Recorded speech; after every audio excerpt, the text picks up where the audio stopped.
If there is one thing that every human being in this world cannot avoid, it is suffering. Suffering is not something distant, not a secret shadow that visits only a few. It is a common experience that anyone, whether rich or poor, strong or weak, wise or ordinary, must face at least once. But what makes Buddhism special does not lie in denying or escaping suffering, but in offering very clear guidance. Suffering is not the enemy. Suffering is the doorway to wisdom. Suffering is where the mind begins to mature. Suffering is the starting point of liberation. When we read or hear about Buddhism, we often encounter concepts such as impermanence, non-self, dependent origination, compassion, mindfulness. But all of these, when looked at more deeply, lead back to one root point: a correct understanding of the nature of suffering. Only when we truly understand suffering, when we touch suffering with a fearless mind, can peace have a chance to appear. Buddhism never promises that life will be free of challenges, but it shows us something even more genuine. Within the very challenges themselves, the seed of peace is already present. In modern society, people try every possible way to avoid discomfort: continuous entertainment, continuous work, continuous busyness. We dislike silence, we fear sitting alone, we fear listening to the real voice within. But Buddhism teaches us a completely opposite approach: stop, look directly at the pain, observe it with calmness. Do not push it away, do not cling to it, do not judge it.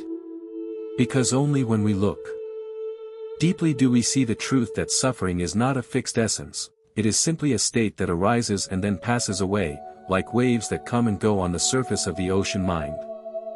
What makes a Buddhist practitioner gradually become more serene is not that they have an easier life, but that they understand how to face all fluctuations.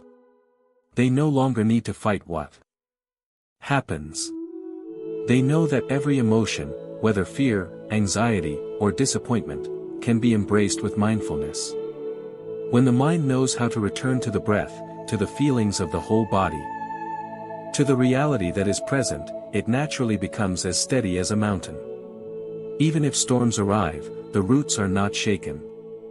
And from that very steadiness, peace appears, not a peace brought by external conditions, but a peace arising from the deep understanding that everything will pass, every suffering has a cause, and every cause can be transformed. This is how Buddhism helps us face suffering in the most powerful and compassionate way, not avoiding, not resisting, not judging, but looking deeply to understand. Understand to love. Love to let go. And only when we let go can we feel the state that so many people search for their whole lives: true serenity. In the context of today's turbulent era, Buddhist teachings become even more necessary. When people face mental pressure, economic instability, fragile relationships, and loneliness in a world that seems connected, understanding the nature of suffering is a priceless compass that keeps us from losing ourselves.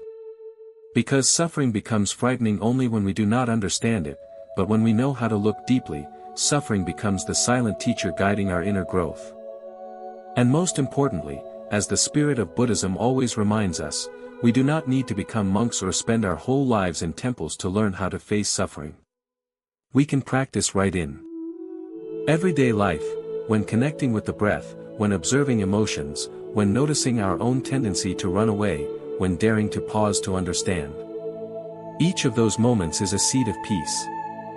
Each deep looking is a step on the path of liberation. How Buddhism teaches you to face suffering and find inner peace is not just a philosophical topic, it is a way of living. A journey that anyone can begin from exactly where they are. No need to seek the mystical. No need to chase after illusionary promises.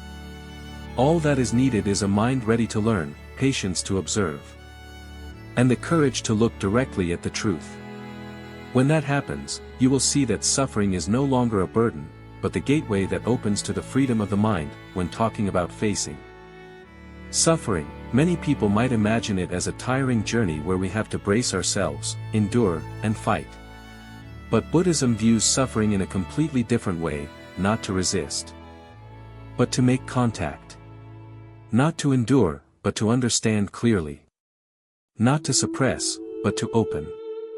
It is this opening the mind, opening the heart, opening awareness, that can lead us to true peace. Suffering always tends to make us contract emotionally, contract in perspective, contract in our capacity to receive. When we are sad, we see only sadness. When we are afraid, we hear only the echo of fear. But Buddhism teaches that within every emotion there is a deeper story, a root that we often don't dare to face. Understanding that root is the first step to transformation. Because suffering does not arise on its own, it is born from causes and conditions. And when we understand these causes and conditions, we are no longer swept away by temporary emotions. One of the most fundamental methods Buddhism offers is mindfulness. When we breathe with awareness, when we observe our steps, when we recognize sensations arising in the body, we are learning how to return to the present moment. Mindfulness does not demand force, it only requires that we be fully present with the moment that is unfolding. And wonderfully, when we are truly in the present, suffering becomes lighter, because most of our pain comes from the mind being stuck in the past or chasing the future. The present itself is not heavy. Only when the mind wanders does suffering become a burden. Facing suffering according to the Buddha's teachings also means accepting impermanence. No pain lasts forever, just as no joy is unchanging. When we understand impermanence, we no longer cling too tightly to the emotions we feel, nor do we see them as our true essence. We realize we are not sadness, not anger, not anxiety. They are simply waves rising and falling. Behind those waves is the still water, the spacious nature of the mind. Buddhism also teaches that suffering can become the material that nourishes wisdom and compassion. When someone has experienced loss, they become more understanding of the losses of others. When someone has been hurt, they know how to be gentler with those who are hurting. This understanding transforms suffering from a wound into a doorway. That doorway opens to the path of compassion, and compassion is the foundation upon which peacefulness takes root. On this journey of transformation, Buddhism also reminds us that no path is built on avoidance. True peace is not a type of peace created by covering up pain or pretending to be strong. Peace is the result of understanding so deeply that the mind no longer fears. And to develop such understanding, we need the patience to listen to ourselves. Listen to the breath, listen to the shifts within, listen to the stories that suffering is trying to tell. Each mindful breath is a homecoming. Each deep looking is a step on the path of liberation. Another important aspect emphasized in Buddhism is letting go. But letting go here does not mean abandoning or rejecting emotions. Letting go means not clinging. When we cling to something, an expectation, an image of ourselves, a relationship, a habit, we easily give rise to suffering when those things change. And because everything changes, clinging always leads to pain. When we learn to let go, the mind no longer binds itself to what has passed or what has not yet come. We become lighter. And in that lightness, peace naturally appears. Many people think peace is the absence of suffering. But in Buddhism, peace is the ability to stand steady in the midst of suffering. It is the ability to look directly at sadness without being swept away. It is the ability to hold fear with compassion. It is the ability to recognize anger that is burning within and choose not to feed it. Peace does not come from changing circumstances, but from changing the way we relate to circumstances. And this is the greatest lesson Buddhism offers. When a person begins to look deeply into their own mind, they will see wounds, desires, and memories that have not yet healed. But they will also see seeds of awareness, understanding, and love. Suffering and peace are not separate, they coexist within the same mind. Each time we breathe mindfully, we nourish the seed of peace. Each time we look deeply into suffering, we loosen a long-held knot. And little by little, the mind becomes clearer, lighter, and more spacious. How Buddhism teaches you to face suffering and find inner peace. What Buddhism teaches us is not how to avoid life, but how to live more fully with life. When we understand suffering, we understand ourselves. When we understand ourselves, we know how to love. When we know how to love, peace becomes something we can touch, not through striving to find it, but through returning to the deep, quiet nature of the mind. When the journey of facing suffering continues to unfold, we begin to realize that what makes us suffer is not necessarily the circumstance itself, but the way the mind interprets that circumstance. An event can simply be an event. But the mind adds countless meanings, countless assumptions, countless unresolved memories. These layers of consciousness make suffering more complicated, heavier, and longer lasting. Therefore, Buddhism always reminds us to return to observing the mind before rushing to blame life.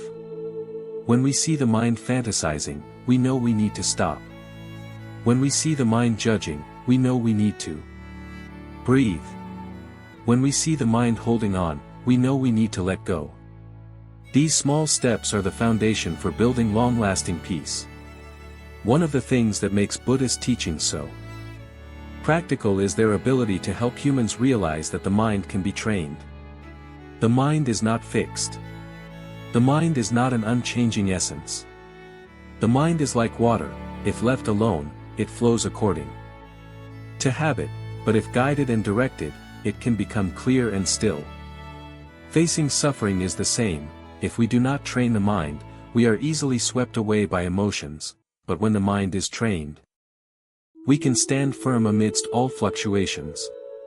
Many people ask why simply breathing mindfully, simply observing emotions, simply accepting impermanence, can ease pain so much. The answer lies in this. Suffering is strongest when we resist it. The harder we resist, the heavier it becomes. But when we open our hearts to receive it, suffering loses its power.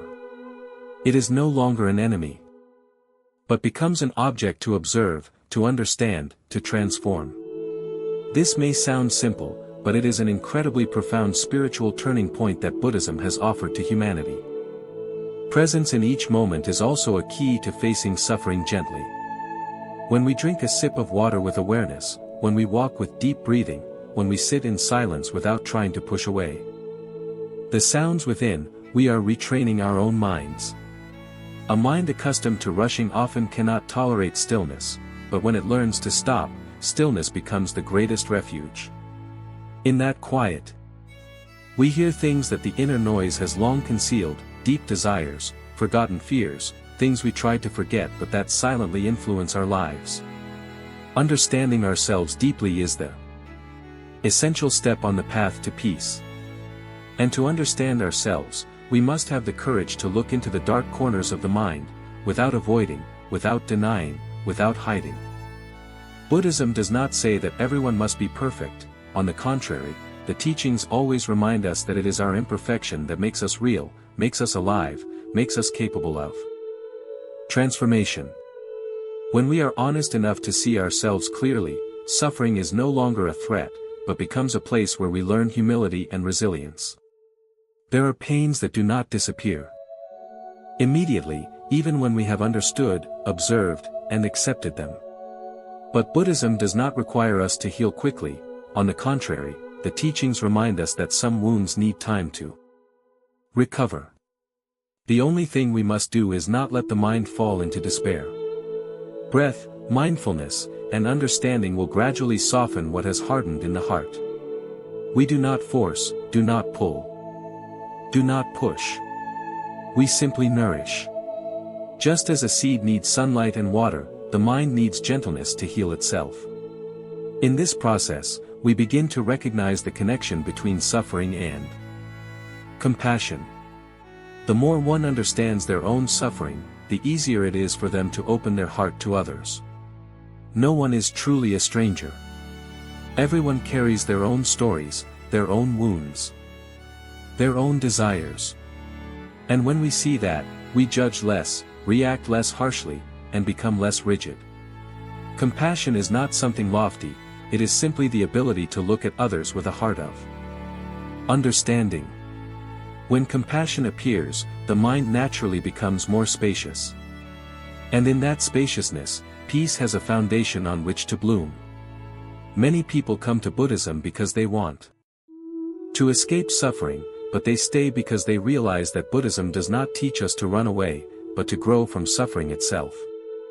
The more they learn, the clearer it becomes that peace does not lie at the peak of success or in the perfection created by society.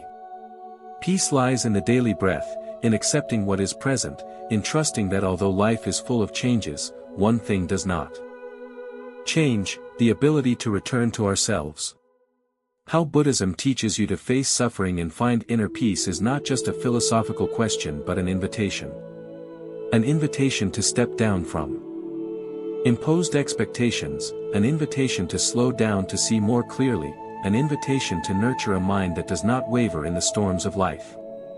And when we go deep enough into this journey, we understand that suffering is not the ending, it is simply a turn that leads us toward awakening.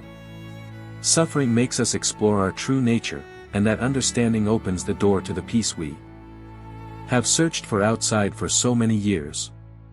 Moving toward the conclusion of this journey, we can say that the most precious gift Buddhism offers humanity is not the promise of a life without difficulties, but the ability to see life with clearer eyes.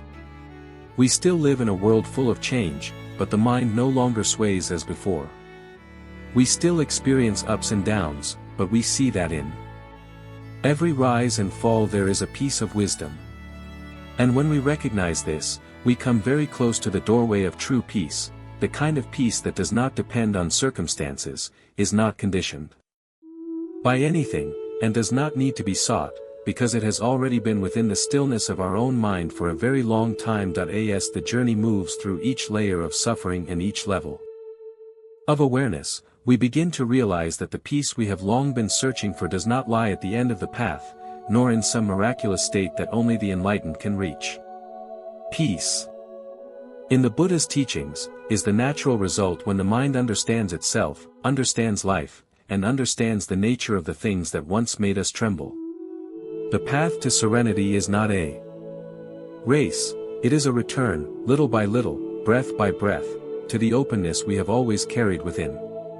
A strange thing we usually recognize only when we have gone deep into practice is that suffering is not a mistake of life.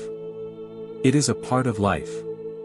If we know how to see correctly, suffering is the silent teacher, the one who points out the hidden corners we never dared to face. The one who brings us back to our own truth. For without wounds, would we learn gentleness? Without losses, would we understand the value of cherishing each moment? Without ever falling into the depths, would we know how to grasp the light when it arrives? Buddhism does not promise that we will never again feel sadness, anger, disappointment, or pain. The truth is these emotions will still come, still go, still swirl through our lives like sudden winds.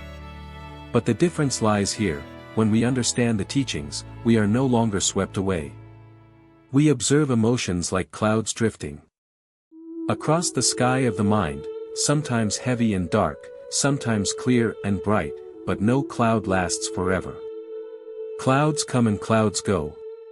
The mind remains the vast sky. Realizing this, we become freer than anything the outside world could ever offer. There is a special peace that blossoms when we no longer fear suffering. This peace needs no proof, no display, no validation from anyone. It is like morning sunlight, gentle, yet bright enough to illuminate an entire day. It is like the sound of wind brushing through bamboo, quiet, yet soothing to a restless heart. And most importantly, this peace is ours. No one can take it, no one can give it, because it is nourished by the understanding we ourselves have lived through. When we truly face suffering with compassion and wisdom, we discover that life is not against us. Life is simply unfolding according to natural laws, impermanence, conditions, arising, and ceasing. Only when we demand that things must be permanent, must go our way, must stay the same, do we create suffering. But when we learn to take a step back, to see things as they are, without adding, without coloring, without distorting, we find that life softens. Our heart widens. The things that once choked us suddenly become easier to breathe through.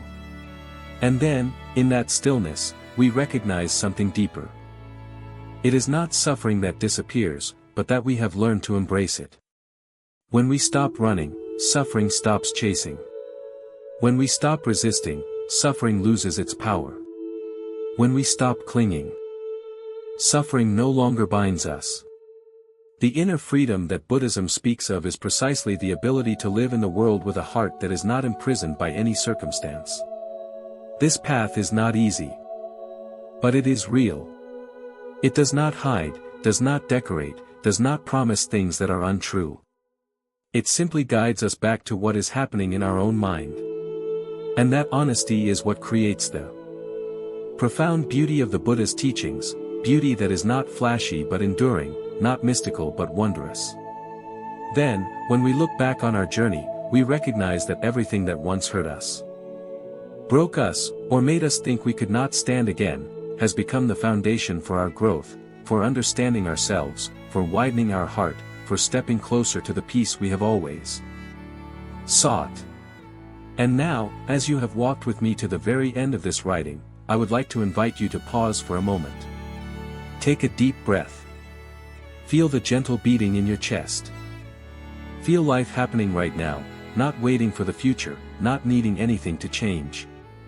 If these reflections have helped you understand more clearly how Buddhism teaches us to face suffering and find peace, I sincerely hope you leave a comment. Share your feelings, your questions, or your own story. Every comment is a seed that blossoms into understanding.